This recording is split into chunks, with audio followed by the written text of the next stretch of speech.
ಪ್ರಧಾನಿಯಾಗಿದ್ದ ದಿವಂಗತ ಅಟಲ್ ಬಿಹಾರಿ ವಾಜಪೇಯಿ ನೆನಪು ಕಾರ್ಯಕ್ರಮದಲ್ಲಿ ರಘುಪತಿ ರಾಘವ ರಾಜಾರಾಮ್ ಈಶ್ವರ ಅಲ್ಲಾ ತೇರೆ ನಾಮ್ ಹಾಡಿದ ಗಾಯಕಿಗೆ ಕ್ಷಮೆ ಕೇಳುವಂತೆ ಸಂಘ ಪರಿವಾರದವರು ಪಟ್ಟು ಹಿಡಿದ ಘಟನೆ ನಡೆದಿದೆ.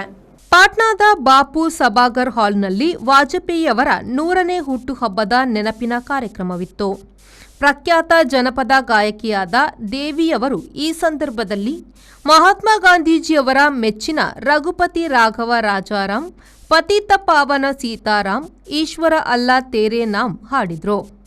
ಈಶ್ವರ ಅಲ್ಲಾ ತೇರೆ ನಾಮ್ ಎನ್ನುತ್ತಲೇ ಸಂಘ ಪರಿವಾರದವರು ಬಿಜೆಪಿಗರು ಕೂಗಾಡಿ ಹಾಡನ್ನು ಅಲ್ಲಿಗೆ ನಿಲ್ಲಿಸುವಂತೆ ಮಾಡಿದ್ರು.